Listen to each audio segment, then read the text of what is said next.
Magandang araw mga kaibigan, ngayon ay ikukwento ko ang isang action and crime film na may pamagat na Brawl in Cell Block 99. Sa umpisa ng kwento ay ipinatawag ng kanyang boss si Bradley, isang former boxer, upang tanggalin sa trabaho dahil sa humihina nitong negosyo. Walang nagawa si Bradley kundi ang kunin ang kanyang mga gamit at umuwi na lamang ng bahay. Habang sinasariwa pa sa kanyang isipan ang kamalasang dumating ay nakita niya ang kanyang asawa na may kausap sa telepono. Masama ang kutob ni Bradley, kaya't nilapitan niya ang kanyang asawang si Lauren sa sasakyan nito. Tama nga ang kanyang hinala at nakitaan ng kiss mark sa leeg si Lauren. Pilit niyang kinuha ang telepono ng babae at napaamin niya itong may ibang lalaki. Pinapasok niya ng bahay ang kanyang asawa at ibinunton ang kanyang sama ng loob sa sasakyan. Kinausap niya ang kanyang asawa kung saan ay nalaman niyang 2 buwan na siya nitong niloloko habang abala siya sa trabaho. Hindi kayang mawala ni Bradley ang kanyang asawa, kaya't nakipagkasundo siyang magsimulang muli. Dahil nawala ng trabaho ay sinabi ni Bradley na papasukin niya ang mundo ng droga dahil mahihirapan siyang makahanap ng trabaho. Pumayag si Lauren na magsimula silang muli, subalit salungat ito sa desisyon niyang pumasok sa mundo ng droga. Sa kabila ng pagtutol ni Lauren, ay itinuloy ni Bradley ang planong maging tagapaghatid ng droga. Dahil sa kanyang trabaho ay nagkaroon ng malaking pera si Bradley at nakabili na siya ng bagong sasakyan at bahay. Buntis na noon si Lauren at naibalik nila ang maganda nilang samahan habang naghihintay ng pagsilang ng kanilang anak. Pinatawag si Bradley ng kanyang boss kaya't nagmadali siyang tumungo sa bahay nito. Naabutan niya si Gil na naglalaro ng bilyar at kinumusta nito ang kalagayan ng kanyang asawa. Dumating sina Elizar na bagong supplier ni Gil mula pa sa Mexico at pinakilala kay Bradley. Pinakilala ni Elizar ang dalawa nitong matipunong tauhan na si Pedro at Roman na makakasama ni Bradley sa transaction. Hindi pumayag si Bradley dahil halatang gumagamit ng droga si Roman na magiging dahilan upang mahalata sila ng pulis. Subalit nakiusap sa kanya si Jill dahil isa itong malaking transaksyon kaya't kailangan nilang sumunod sa kagustuhan ni Elizar. Siniguro ni Bradley na susunod sa kanyang utos si Roman, bagay na pinangako naman nito. Kinagabihan ay hindi makatulog si Bradley dahil excited na siyang lumabas ang kanilang anak. Sumunod na araw kasama si Pedro at Roman ay tumungo sila sa isang port. Kinuha niya ang baril ni Roman dahil hindi siya nagtitiwala dito, pagkatapos ay tumuloy sila sa isang bangka. Tumungo sila sa di kalayuan at narating ang kinaroroonan ng droga. Sumisid si Pedro at natagpuan nito ang isang box sa ilalim ng dagat. Nang maisakay ang box ay agad na tiningnan ni Roman ang laman nito. Pagdating sa daungan ay nakaramdam ng kakaiba sa paligid si Bradley kaya't iniutos niya sa dalawa na itapon ang droga. Subalit hindi pumayag ang dalawa at dinala ang droga. Tama nga ang hinala ni Bradley dahil dumating ang mga pulis at nakipagbarilan kay Pedro at Roman. Delikado sila kapag nahuli ang dalawa kaya't binaril ni Bradley si Pedro. Nahulog si Bradley sa tubig habang patuloy na nakikipaglaban si Roman. Nakaahon si Bradley at agad niyang pinatay si Roman. Hinuli siya ng mga pulis subalit hindi niya inaming kasama niya ang dalawa. Sinabi niyang tinulungan lamang niyang mapatay ang mga kriminal subalit alam ng investigador na hindi niya sinasabi ang katotohanan. Binisita siya ni Lauren ngunit sinabi niyang huwag itong pupunta sa pagdinig ng kanyang kaso dahil baka malagay sa panganib ang batang nasa sinapupunan nito. Nahatulan si Bradley ng 7 taon ng pagkakakulong sa isang medium security prison dahil sa kanyang pagpatay sa 2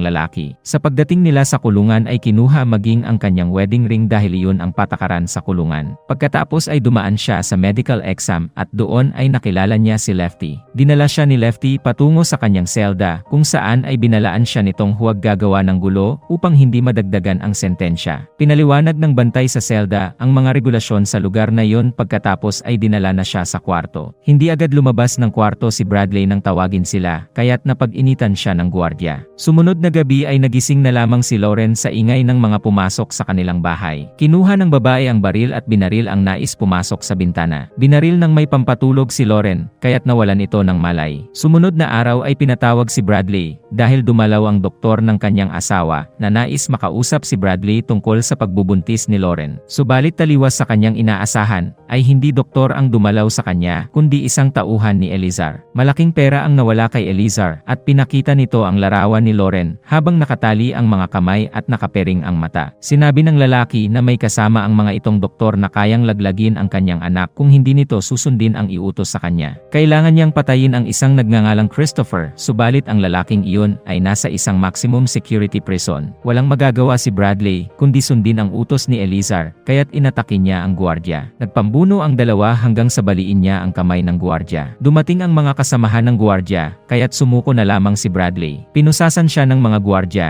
ngunit habang pababa ng hagdan, ay muli siyang nakipambuno sa nagbabantay sa kanya. Ngunit kinuryente siya ng gwardiya, kaya't tuluyan siyang nanghina. Dahil sa nangyari ay inilipat ng kulungan si Bradley na isang maximum security prison kung nasaan si Christopher. Binalaan si Bradley ng warden na hindi umuubra dito ang mga tigesing kagaya niya. Dagdag pa ng warden na naroroon ang mga pinakadelikadong kriminal at pinabuhos nito ang kanyang mga gamit. Napagdesisyonan sa cell number 56 siya ilalagay malayo pa sa cell number 99 kung nasaan si Christopher. Dinala si Bradley sa selda kung saan ay makikitang hindi maayos ang paligid at napakabaho dahil sa sirang inodoro. Nagtakip na lamang siya ng ilong at hinintay na muling sumapit ang umaga. Sumunod na araw ay hinayaan siyang makalanghap ng sariwang hangin kaya't ginamit niya ang oras upang alamin kung nasaan si Christopher. Nakita niya ang isang gang ng mga bilanggo kaya't nilapitan niya upang mahanap si Christopher. Hindi nagustuhan ng gang na may kumakausap sa kanila kaya't sinubukan ng mga itong bugbugin si Bradley. Subalit mas malakas si Bradley sa mga ito kaya't bumagsak ang dalawang lumaban sa kanya. Inatake siya ng dalawang may pamalo subalit nag-warning shot na ang mga gwardiya upang tumigil sila. Hindi sumunod ang isang lalaki at muli nitong sinugod si Bradley na nagresulta sa pagkabali ng mga kamay nito. Maging ang gwardiya ay inatake rin ni Bradley subalit wala na rin siyang nagawa. Dinala siya sa pinakailalim ng pasilidad at nilagyan ng electrocution belt upang magamit sa tuwing manggugulo siya sa bilangguan. Ikinulong siya sa seldang puno ng bubog at napaluhod na lamang sa basag na bote dahil kinuryente siya ng gwardiya. Sa kabilang dako naman ay hirap na si Lauren sa kanyang kalagayan at dumating na rin ang doktor na magsasagawa ng abortion sa oras na hindi magawa ni Bradley ang utos. Itinanong ni Bradley sa mga nasa kabilang selda kung kilala si Christopher subalit walang nagngangalang Christopher sa lugar na yon. Hindi nagustuhan ng gwardiya ang kanyang pagtatanong kaya't muli ay kinuryente siya ng mga ito. Sinabi ng gwardiya na may naghahanap sa kanya at inakala niyang ito ay si Christopher na. Ngunit si Elizar pala ang naghihintay sa kanya at pinaliwanag nitong malaking pera ang nawala sa kanya. Asawa pala ng kapatid ni Elizar si Pedro na pinatay ni Bradley kaya't kasama ito sa dapat niyang pagbayaran. Pinahirapan si Bradley ng mga tauhan ni Elizar